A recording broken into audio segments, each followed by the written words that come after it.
Good evening, hello and welcome. You're with the news today, your primetime destination news, newsmakers, talking points Tuesday night. The big question, can Rahul Gandhi's Nyay Yatra take on the Narendra Modi Jagannath? That's going to be our big political talking point. Also, how should the Muslim community be viewing the Ram temple in Ayodhya? General Zamiruddin Shah will be among my special guests tonight.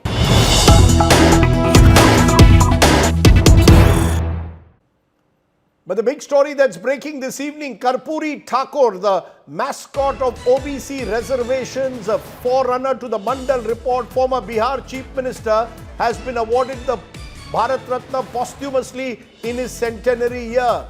Thakur, the former Bihar Chief Minister, was known to champion the cause of backward classes. There was a demand, particularly from the ruling JDU in Bihar, to give him this award. Karpoori Thakur, of course, came from the grand old socialist tradition. Bihar Chief Minister Nitish Kumar has hailed Prime Minister Modi's decision, saying that the JDU's long-time demand has been fulfilled. The CM claims the decision gives hope and positivity among Dalits and backward classes. This, of course, has led to speculation whether Nitish Kumar could be making some kind of a comeback to the NDA. All of that, of course, is wide speculation, but I want to go quickly first to my first guest at the moment. Joining me now is Ramnath Thakur. Rohit Singh is also waiting. He's our reporter there in Patna. But first to you, Thakur ji, पहले बहुत बधाई. आप कर्पूरी ठाकुर के बेटे जो हैं, आपके लिए और आपके परिवार के लिए बहुत बड़ा दिन है. किस तरह से आप देखते हैं, किसको श्रेय दे रहे हैं कि आपके पिताजी को इतने सालों बाद भारत रत्न मिल रहा है? मैं सबसे पहले आपको, आपने जो बधाई दी है उसकी कृतज्ञता ज्ञापित करता हूं और मैं भारत सरकार को 36 वर्षों के संघर्ष के बाद ये भारत रत्न मिला, इसके लिए मैं अपनी तरफ से, अपने दल की तरफ से और बिहार के 15 करोड़ लोगों की तरफ से, शोषित, पीड़ित, दलित, लांछित की तरफ से भारत सरकार के प्रधानमंत्री जी के कृतज्ञता ज्ञापित करता हूं। लेकिन ये अवार्ड रामनाथ जी एक ऐसे समय मिल रहा है जब नीतीश कुमार, आपकी पार्टी जनता दल यूनाइटेड का ये डिमांड था कि उनको भारत रत्न दिया जाए, ओबीसी कम्युनिटी को एक तरह से सम्मानित किया जा रहा है, वो भी प्रधानमंत्री जो ओबीसी नेता माने जाते हैं वो कर रहे हैं. क्या इससे नीतीश कुमार और प्रधानमंत्री मोदी और भी नजदीक आएंगे? मैं कंट्रोवर्सी में नहीं पड़ना चाहता हूं. भारत सरकार ने जो यह निर्णय लिया है, मैं अपनी तरफ से, अपने परिवार की तरफ से, अपने दल की तरफ से और पूरे बिहार के 15 करोड़ जनता की तरफ से कृतज्ञता ज्ञापित करता हूं कि उन्होंने 36 वर्षों के बाद जो निर्णय लिया है उसके लिए बहुत बहुत बधाई उन्हें. रामनाथ जी, आपने हमसे बात की, बहुत बहुत शुक्रिया. Just to tell our viewers, Karpoori Thakur, former Chief Minister of Bihar, was someone who pioneered quotas in government jobs first in 1978 when he had become Chief Minister of Bihar post the emergency. He was the president of the Samyukta Socialist Party, so his life was spent as a socialist. He was seen by many as a mentor to the likes of the next generation of Mandal revolutionaries. Lalu Prasad, Nitish Kumar, Ram Vilas Paswan all saw Karpoori Thakur, who came from an OBC community, as their mentor. He joined the Quit India movement as a student activist, spent 26 months in prison during the freedom struggle. He had enforced total alcohol prohibition in Bihar when he was Chief Minister. But there is a political angle to all of this, and I want to come to you, Rohit Singh, for that political angle, because Nitish Kumar and his party has been making this demand. Centenary year of Karpoori Thakur, he must be given the Bharat Ratna. And Rahul Gandhi has been saying the Modi government has been ignoring the OBCs. Is this a sign of possibly a realignment in Bihar? Can Nitish Kumar now come even closer once again to Prime Minister Modi, or is that wild speculation?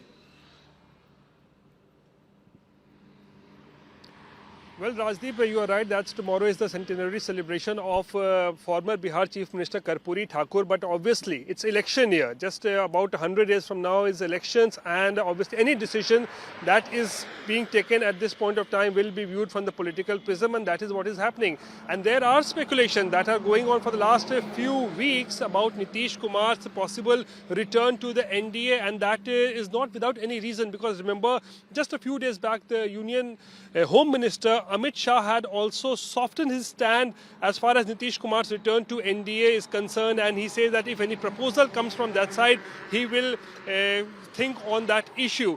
And we are also seeing that JDU has also softened its stance towards Amit Shah, or you can say BJP, where the JDU also says that Amit Shah never said that the doors for JDU's re-entry into NDA is closed. So both sides have softened their stance, and now when this decision comes of awarding Bharat Ratna to Karpoori Thakur, which was a long demand of Bihar Chief Minister Nitish Kumar. It's almost like been 15 to 20 years that Nitish Kumar had been demanding Bharat Ratna for Karpoori Thakur, but now that this demand has been met at this point of time, just before elections, obviously RJD is not happy. They are saying that it's an election gimmick, but obviously this could be a sign of a patch-up between BJP and Nitish Kumar, but that is all speculation at this point of time, because Nitish Kumar presently is in India bloc, but because of Amit Shah's stand, which he has softened his stance, and because of the ongoing controversy going in the India alliance over seat sharing agreement in Bihar, there is a likely possibility that Nitish Kumar may even contemplate of returning back to the NDA. Right. So all these things are going on in Bihar, and things really hotting up at this point of time, Rajdeep. Rohit Singh, who's on his way to Karpoori Thakur's village, giving us that sense of the political realignments, the political messaging that's going on. A socialist leader who was seen as Nitish Kumar's mentor gets the Bharat Ratna, long-standing demand of JDU. All of this amidst the possibility that Nitish Kumar, who was hoping to be convener at one stage of the India alliance, is he now keeping his options once again open? You never know with Nitish Kumar what he does next. But that is significant that Karpoori Thakur has been given the Bharat Ratna a day ahead of his centenary celebrations. Now, all of this, of course, puts the focus on the India alliance and what they will do next. At the moment, all the focus within that alliance has been on Rahul Gandhi, the Congress leader who is on his Bharat Nyay Yatra. That yatra has been wending its way through Assam. And through Assam, the yatra has encountered a war of words between Mr. Gandhi, Assam Chief Minister Hemanta Biswa Sarma, himself a former congressman. Rahul Gandhi accused the BJP and Mr. Sarma of trying to disrupt his yatra and called the Assam Chief Minister once again the most corrupt Chief Minister in the country. An angry Hemanta has now instructed authorities to take action against Rahul Gandhi after there was a scuffle between Congress supporters and Guwahati police, claiming that Rahul Gandhi was instigating crowds against the government. Take a look at our other big story. Rahul Gandhi's Bharat Jodo Nyay Yatra hit a roadblock as it entered Guwahati on Tuesday. The police put up barricades to stop entry to a road the participants wanted to take, leading to a scuffle with Congress workers. The Congress MP accused Assam Chief Minister Hemanta Biswa Sarma of trying to disrupt his yatra. ये जो असम के chief minister यात्रा के against कर रहे हैं, सबसे पहले इससे यात्रा का फायदा हो रहा है। जो पब्लिसिटी हमें शायद नहीं मिलती, वो असम के चीफ मिनिस्टर और शायद उनके पीछे अमित शाह हमारी मदद कर रहे हैं, तो उससे तो हमारा फायदा ही फायदा है। कुछ भी करो, गाली दो, डिस्टर्ब करो, मारो पीटो, मैं इंटिमिडेट नहीं होता। पूरी दुनिया दूसरी साइड खड़े हो जाए, मुझे कोई फर्क नहीं पड़ता। जिस बात के लिए मैं लड़ता हूं, जिस विचारधारा के लिए मैं लड़ता हूं, एक बार मैंने मन बना लिया तो मैं इंटिमिडेट नहीं होता। Rahul branded Sarma as the most corrupt chief minister in the country. The Minister of this state is one of the most corrupt chief ministers in the country. Second, whenever I'm moving around this state, pretty much everybody is saying to me, massive unemployment, massive corruption, massive price rise, farmers are struggling, no youngster can get a job in this state. So that is the situation, and that's what we are raising. The Assam Chief Minister charged Rahul Gandhi with provoking the crowd and ordered action against the Congress leader. Assam DGP GP Singh, in a post on X, earlier Twitter, said that Bharat Jodo Nyay Yatra deviated from the path agreed upon, putting the security of Rahul Gandhi at risk. Earlier on Tuesday, Rahul Gandhi was allegedly denied entry into the university in Assam-Meghalaya border, forcing him to address the students from the top of the bus. The Congress leader claimed that the permission was withdrawn on the orders of Home Minister Amit Shah. The Home Minister of India, called up the Chief Minister of Assam, and when the Chief Minister of Assam's office called up the leadership of your university and said that Rahul Gandhi must not be allowed to speak to the students of this university. The second leg of Rahul Gandhi's Bharat Jodo campaign has been marred by frequent run-ins with the local establishment. The Congress has alleged that its yatra was being targeted by BJP workers in Assam. The Grand Old Party is banking heavily on the Bharat Jodo Nyaya Yatra to shape its narrative against the Narendra Modi government. With Ritik Mondal in Guwahati, Bureau Report, India Today. Let's raise the big questions. Can Rahul Gandhi's Yatra take on the BJP's Jagannath in 2024? Is the BJP targeting Rahul's Nyay Yatra? With the focus on the Yatra, are the Congress's poll preparations going to falter? Joining me now is Supriya Srinath, the Congress's national spokesperson, Sanju Verma, national spokesperson BJP, and Kaushik Deka, executive editor at India Today and editor of India Today Northeast Digital. Appreciate all of you joining us. I want to come to you, Supriya Srinath, first. You are on the Yatra, and I want to understand from you, we've just got the big breaking news. Karpoori Thakur, the legendary OBC leader, to get the Bharat Ratna. Now, Rahul Gandhi has been going around saying that the Prime Minister has not been fulfilling the demands and aspirations of OBCs. Guess what? The Modi government decides to give an iconic OBC figure the Bharat Ratna. Is this again the Prime Minister in some way countering Rahul Gandhi's message and sending out the message that he really is the one benefiting OBCs? Actually, quite the contrary. And yes, I'm on the Yatra and speaking from my country now. Quite the contrary, actually. The Prime Minister is proving Mr. Gandhi and everybody else in the India bloc who's been talking about OBCs and talking about a caste census, absolutely right.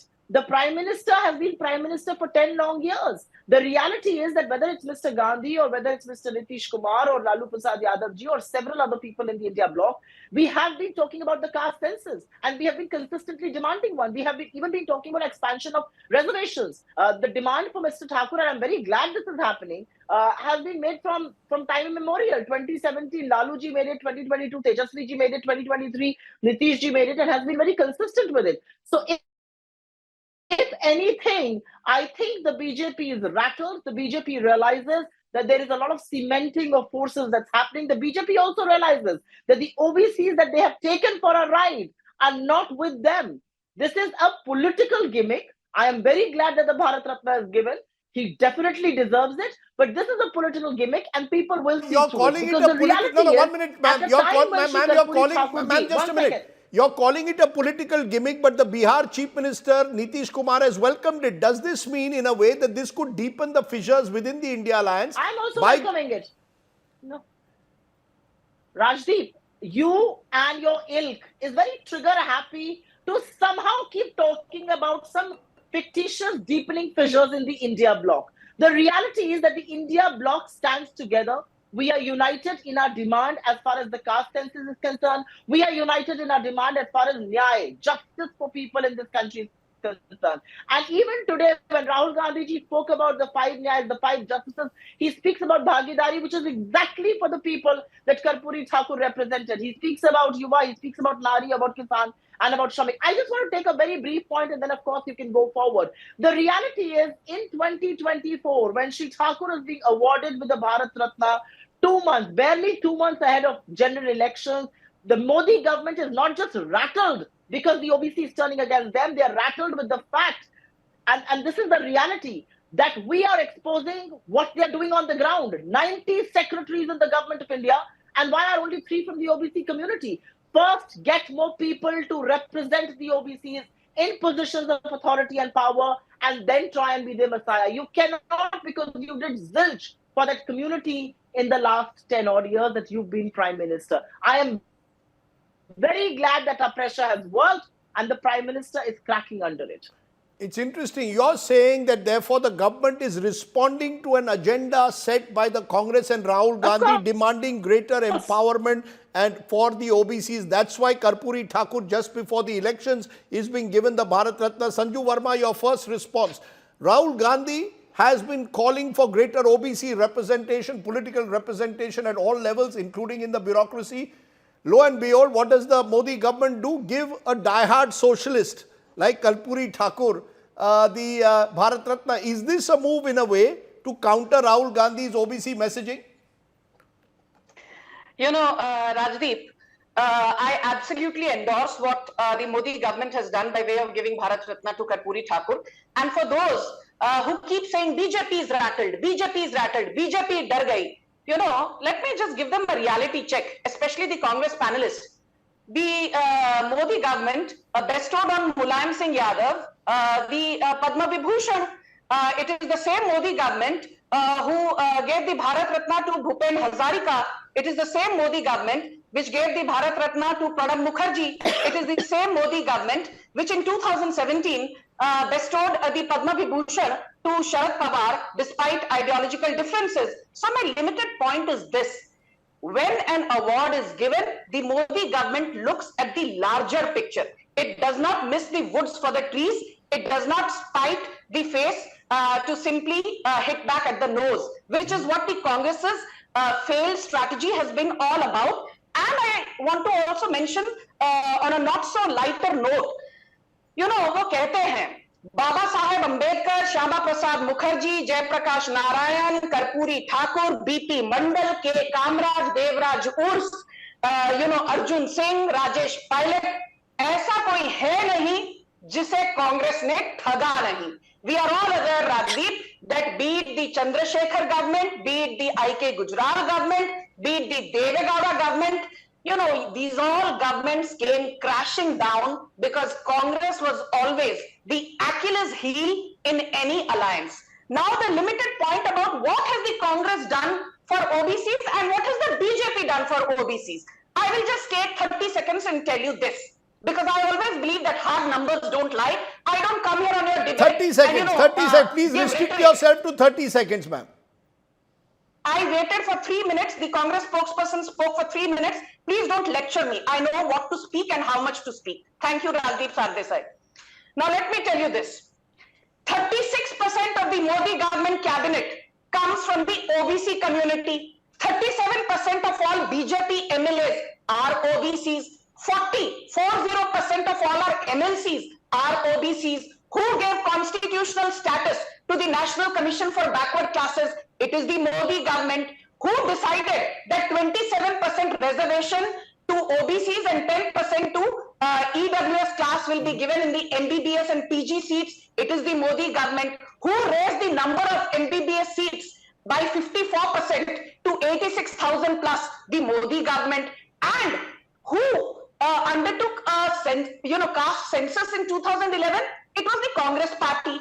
I want to ask the Congress party, you spent 4,978 crores to undertake a caste census in 2010-11. You were in power till 2014 May. आपके पास 3.5 साल थे. Why did you not make the findings of the caste census public? And not only that, 10 seconds more. The Congress was in power in Karnataka from 2013 to 2018.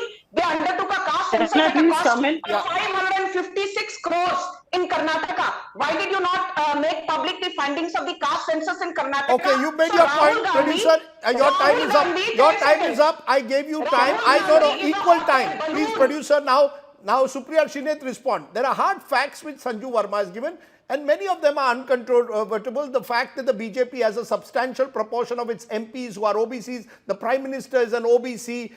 all of this gives the BJP, in a way, the high moral ground when it comes to OBC politics. Is this the wrong tack that Rahul Gandhi is taking as part of his Nyay Yatra or part of his politics when he says BJP has done nothing for OBCs? The Congress has discovered the OBCs only now. No, let me just go back in time. You never rake up history when you're on a weak wicket. And that's what the BJP just did. In 1990, when the BJP withdrew support from the VP Singh government, it was done because he adopted the Mandal Commission report. So let there be nobody who can mislead you this evening. The BJP withdrew support in 1990 because the Mandal Commission report for reservations was adopted by the Vishwanath Pratap Singh government. Let the BJP first explain that. And as far as our census report of 2011 is concerned, we went soon out of power in 2014. 2011 से 2024 तक 13 साल हो गए. Almost 13 years, of which 10 you have been in power. Why have you not made that report public? What is stopping? No, but that question can be asked to Supriya Shide. That question can, 1 minute. That question can be asked to you. Ma'am, the fact is you were all in power. The Virappa Moily, when he was minister, had pushed for that caste census to be made public. The government did not. Your government in Karnataka seems reluctant to bring out a caste census. In fact, except for Nitish Kumar, no one else seems willing to bring out that caste census, whether it's the Modi government at the center or indeed when the Congress was in power. What is the reluctance? No, Rajdeep. No, Rajdeep. There is no reluctance. The caste census happened. And I agree, it was our fault. We should have made it public. I do not know the reasons why we did not, but it should have been made public in the last 10 years of the Modi government. How can they shy away from the fact that you were sitting on a report for the last 10 years, which has been produced by a preceding government? Why have you not made it public? The reality is that even in the women's reservation bill, you do not give OBC women a chance. The reality is that the entire opposition and large sections of the populace are asking for OBC caste census or for caste census in general. The socio-economic caste census that should happen. Why is that not happening? Okay. I mean, I will stop you. Have to be asked of an incumbent government and not me. I'm the No, you have an here. incumbent government in Karnataka which could also bring out the caste census. But I want to turn to you, Kaushik Dekha, because the images and the top band that we are running is more about what's happened. Just a minute. What's happened in Assam? Kaushik, just a minute. Kaushik, you're seeing what's happening there. Rahul Gandhi in Assam has taken the battle in a way to Himanta Biswa Sarma, former congressman, called him the most corrupt chief minister, saying there is a lack of jobs in Assam, that that the youth are angry, farmers are angry. Now, all of this is coming a day after Prime Minister Modi was in Ayodhya at the consecration ceremony of Ram Lalla. How do you see what's playing out in Assam? Is Rahul Gandhi actually being able to make any kind of impact, you believe, with the scenes that we are seeing? Yes, he has been able to make impact with great help from Assam CM Himanta Biswa Sarma. Today, Rahul Gandhi very rightly said probably he would not have got that much attention within Assam.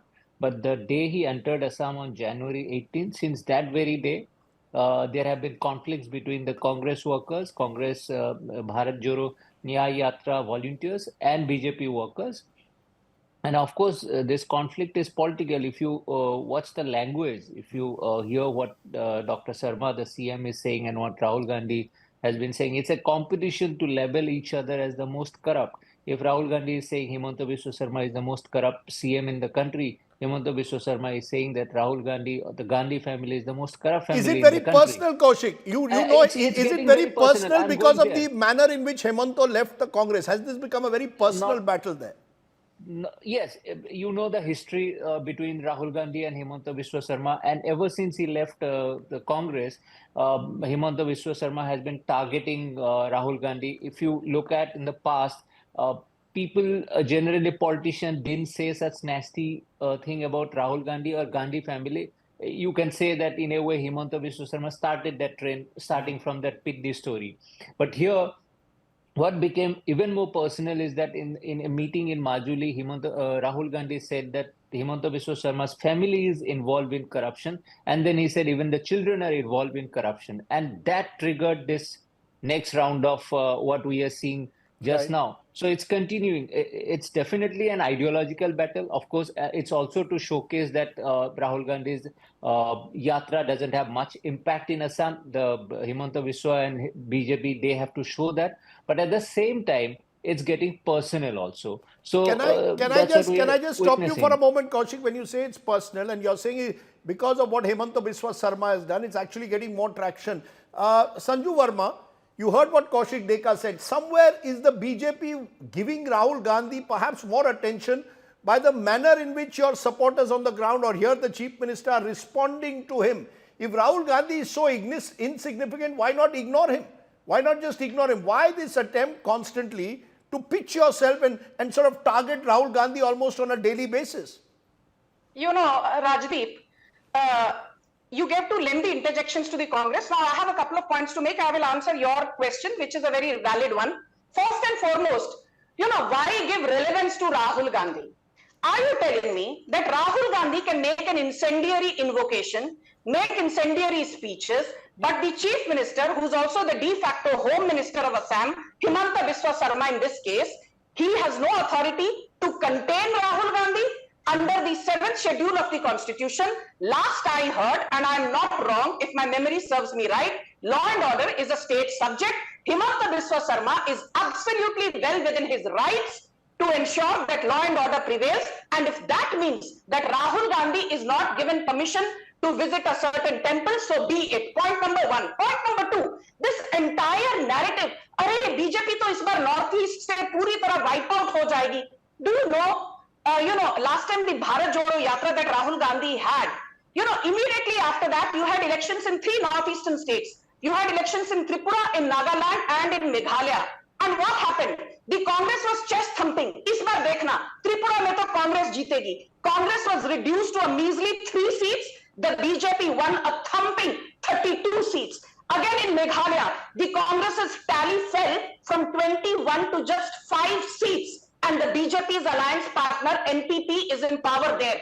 In Nagaland, the Congress said, with a 93% Christian tribal population in Nagaland, the Congress is really going to have a great victory in Nagaland. The Congress was reduced to what?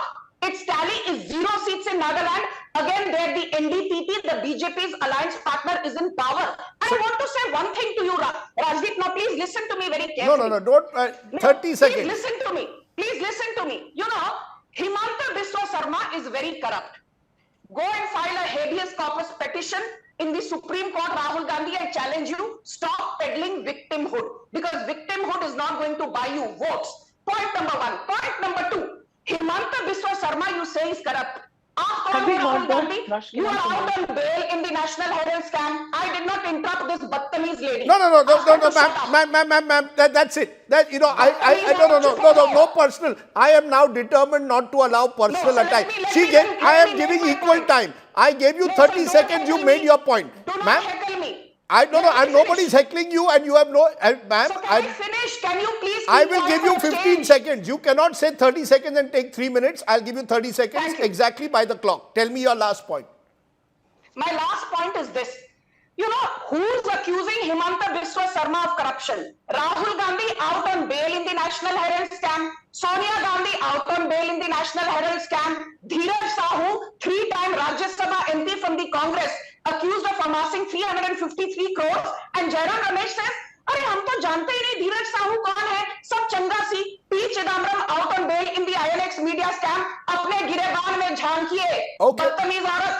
Okay, no, Battamiz aurat and all is unacceptable. That word, these kind of words is what has brought television debates, unfortunately, to a lowest common denominator. That is who she is. No, please bring the voice down. That is who this woman is. Okay, no, sorry, she has every right to speak as much as you have. I'm very clear. No one will call anyone anymore Battamiz on my program. Everyone is listening to each other. But Supriya Srinath, I want to play a bite today of Rahul Gandhi. He was asked in a press conference a question and I want a final response from you. Listening to what Rahul Gandhi was asked, whether the Ram wave will dilute or the so-called Ram wave will dilute the Nyaya Yatra. This is what Rahul Gandhi had to respond and say.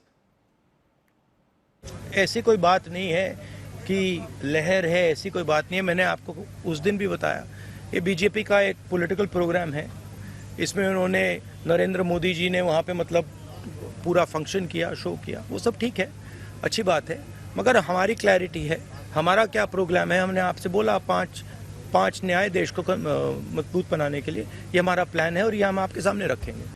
I want you to respond, Supriya Shrinet, because you heard Sanju Verma also earlier saying that when Rahul Gandhi's Bharat Jodo Yatra, immediately after that elections happened in the northeast, the BJP wins. Now, in the middle of the Yatra, you have the Ram Temple consecration ceremony, and there's a sense that the BJP will carry this momentum into 2024. Where does this leave the Nyay Yatra, which in a way may be distracting the Congress and the India Alliance from poll preparations? This is a time to focus on actually seat sharing, the nitty-gritty of campaign, but instead, Rahul Gandhi is still giving us what many believe is an abstract concept of Nyay. How will Nyay counter Ram?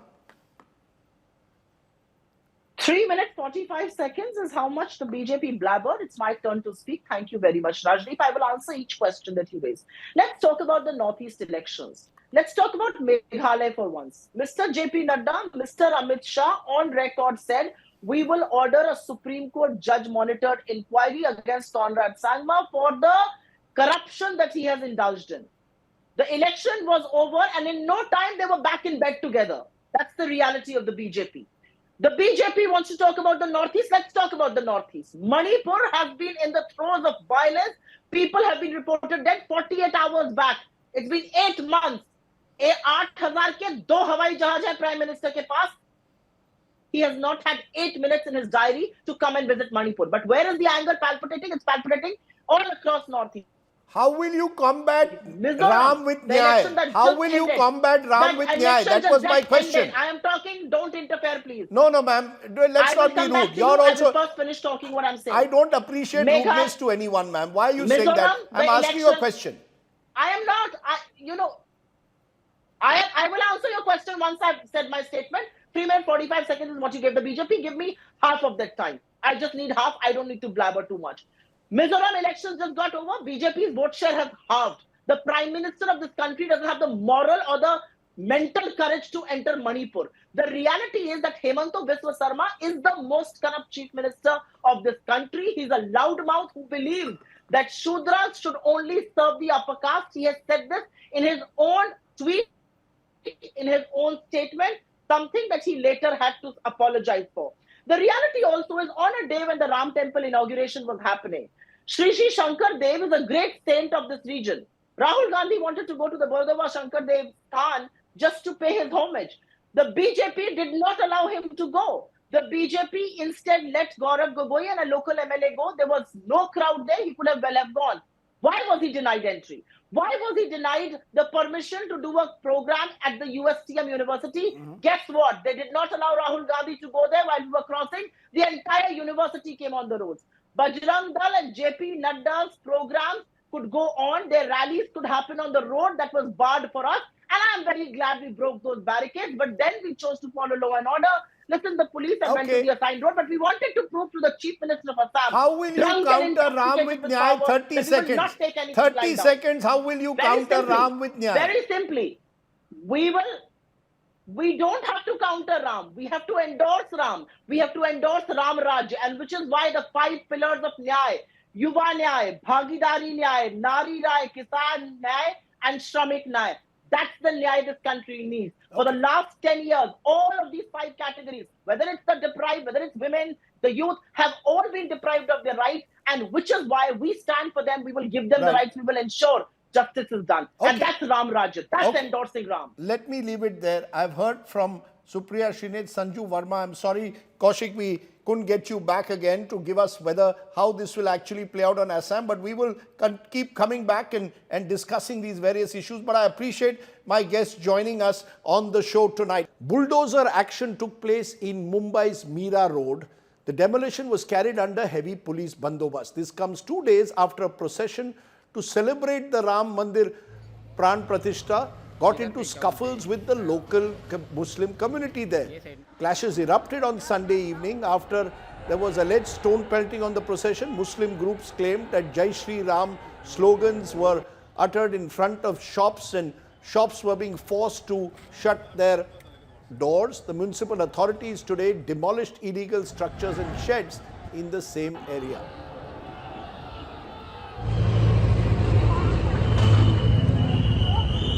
Bulldozers out in Nyaya Nagar on Meera Road. The municipal authorities demolished illegal structures and sheds in the area on Tuesday. The demolition was carried out under heavy police bandobast 2 days after a procession to celebrate the Ram Mandir Pran Pratishtha was targeted in the same locality. On 21st January, 10:30 p.m., there were some vehicles which had flags of Jai Shri Ram put up on their cars. Their vehicles were passing from this particular area when those were attacked by some miscreants, some antisocial elements. Women were attacked, their cars were damaged. Around 17 persons have been arrested in that case by the Nyaya Nagar police, which also includes some minor boys. अपना permission है, बोलता है कि तुम्हें तोड़ देगा बोलता है. क्यों तोड़ेगा, क्यों बताया वो कारण? कारण यही कि तुम कॉप बेचते हैं, कॉप बेचते हैं. Clashes had erupted on Sunday evening in the Mumbai suburb after alleged stone pelting on the procession. पीछे से कब किसी ने मुझे मारा मुझे नहीं पता. मेरे बेटे ने जब मुझे देख के बताया कि मम्मी आपको पूरा खून निकल रहा है, क्योंकि मैं डरी हुई थी, मैं सबको सिर्फ हटा रही थी क्योंकि मेरे हस्बैंड जब आए बाइक चालू करने तो उनको सर पे सब मार रहे कि निकाल इधर से निकाल, धक्का मार रहे. Over 15 people were arrested over the clashes. अभी कहना बड़ा मुश्किल है कि प्रीमेडिटेटेड था या स्पॉन्टेनियसली हो गया है. सीरियसली इन्वेस्टिगेशन डीपली करके क्या एग्जैक्टली हुआ है, क्यों हुआ है, किसने किया है, ये सब बातें हम इन्वेस्टिगेशन कर पाएंगे. The Rapid Action Force has been deployed in the area to maintain peace. With Divyesh Singh in Mumbai, Bureau Report, India Today. So how should the Indian Muslim now respond to the Ram temple? Joining me now is Lieutenant General Zamiruddin Shah, former Vice Chancellor AMU, a distinguished army man who was part of a group of Muslim leaders or intellectuals who had met with the RSS and started a dialogue. Lieutenant Shah, a day after that Ram Mandir consecration ceremony, the Prime Minister saying Ram belongs to everyone, the RSS chief Mohan Bhagwat talking about the need for compassion to reach out to people. How do you respond? Should there now be more bridge building, interfaith dialogue? Of course. Rajdeep, I've always believed that there's no way out for the country other than dialogue. And because of this, we have carried out a dialogue, extensive dialogue with the RSS. And I think the process of dialogue must continue. The inauguration of the Ram temple, hopefully, will end the conflicts and bloodshed which arose before it came into being. Possible conflicts would have been heightened. I know there's been one conflict in Bombay, but I think in the rest of the country, most of the country, there has been no muscle flexing and victory marches. These would be unnecessary, instigation for action against such marches. So hopefully, this is going to be the end. Are you saying, Lieutenant General Shah, that Muslims have reconciled now to the idea that a temple has been built, that they have forgotten December 6, 1992, they want to look ahead and not look behind? Do you believe that's, in a way, the way you see it? Yes, hopefully. We've left December 6th behind when the Babri Masjid was demolished. And we have only to look ahead. And what I see from what I heard from the reconciliatory talks by the Prime Minister, Bhagwatji, and the Chief Minister of UP. And of course, the most important thing which I saw was the presence of former retired chiefs of army, chiefs of the defense forces. Their presence, hopefully, has tilted the balance towards moderation. I think this is one important thing. Now, what were the statements of the of the Prime Minister. He said that Ram belongs to all. We can't dispute that. He is an entity in India and in the South Asia, and certainly we accept him. He belongs to all. Chief Minister Yogi stressed that Ram practiced tolerance and patience. I hope that is imbibed by everybody, especially the majority community and the minorities, tolerance and patience. We've got to be tolerant and we've got to be patient. The most important statement, I think, was by the RSS chief, Bhagwat Ji. His opening remark was, "Hosh ki baat mujhse hi kahi jati hai." That means I am the spokesperson for Hosh ki baat. That means something sensible. I think this was very important. He's always been speaking on reconciliation with us, on how to lessen the gap between the two communities.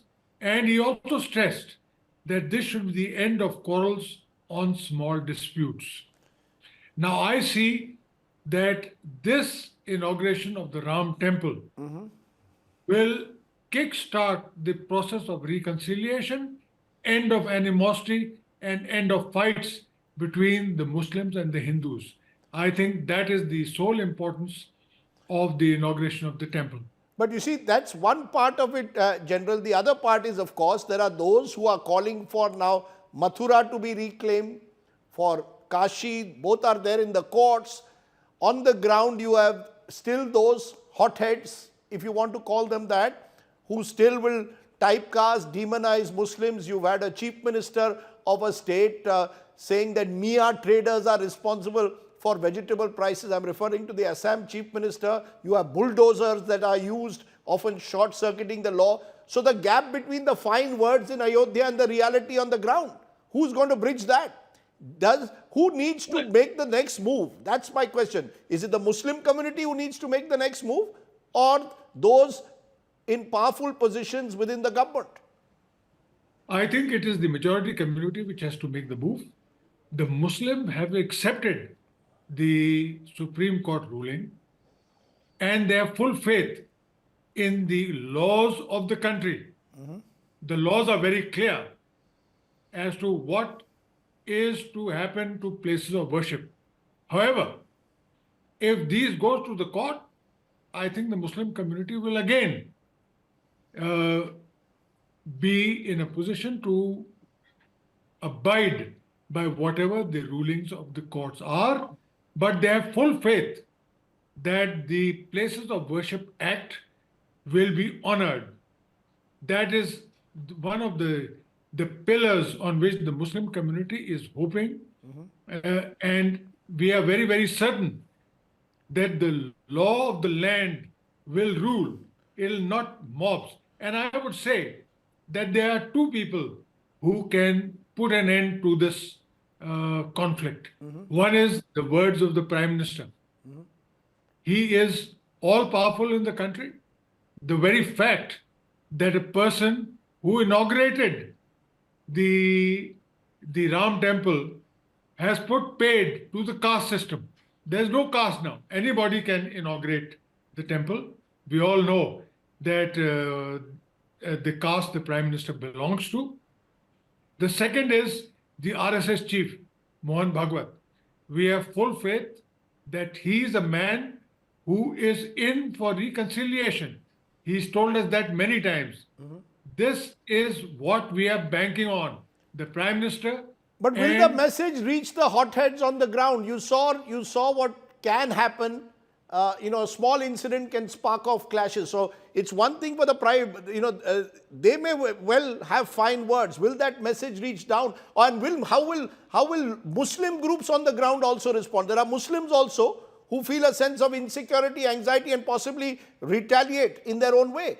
Do you believe that all of that can be sorted? I am certain it can be sorted out. Look, the Muslims are totally on the defensive. They have been beaten. Their houses have been demolished.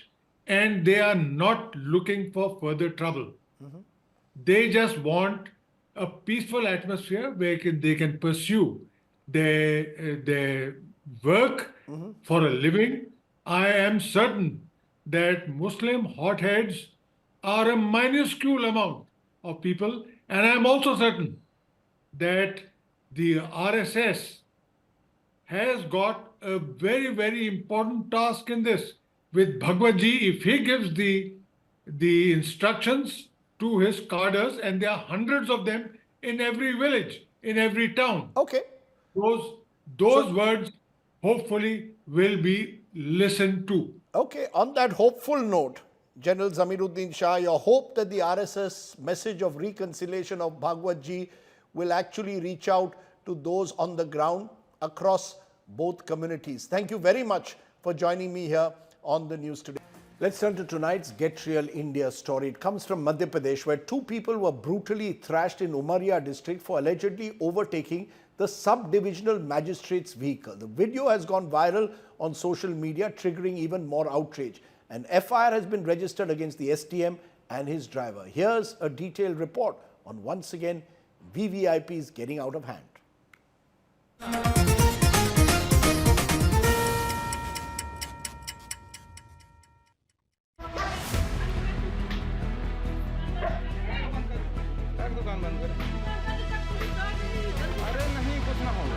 Assaulted for allegedly overtaking the sub-divisional magistrate. In a shocking incident in Madhya Pradesh's Umria district, 2 men have accused the Bandhavgarh STM, Tehsildar and their drivers of attacking them. The victims claim they were attacked after they overtook the official's vehicle on the road and for not giving them space later. रोक के मार दिए। कौन? ATM की गाड़ी रही, 3-4 लोग को मारे, तो 3 लोग बच गए, 2 लोग को बेहोश कर दिए। क्या लिखा था? एटीएम। कितने लोग थे वो लोग? 4-5 लोग आए थे, मारे थे। STM Amit Singh has denied the charge.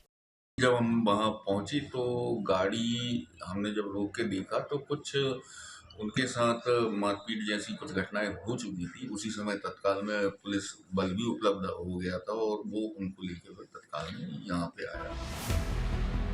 After the video of the assault went viral, Chief Minister Mohan Yadav cracked the whip suspending the STM. कल शाम को ये घटना सोशल मीडिया के माध्यम से मेरी जानकारी में आई और इसका संज्ञान पुलिस ने लिया है। मौके के जो भी साक्ष्य मिले हैं उनका परीक्षण किया जा रहा है। जो लोग अस्पताल में उपलब्ध थे उनसे पूछताछ हुई है और इसमें जो भी न्यायोचित कार्रवाई होगी वो पुलिस की तरफ से की जाएगी। The police have filed a case against SDM Amit Singh, Tehsildar Vinod Kumar and 2 others.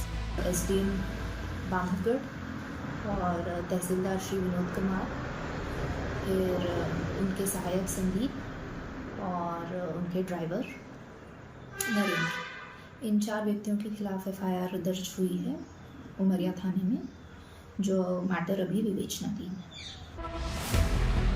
This is the second time Madhya Pradesh bureaucrats have hid headlines for the wrong reasons in recent times.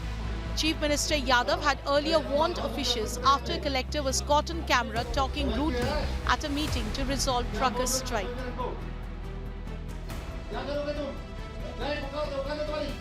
The warning seems to have had little effect. Bureau Report.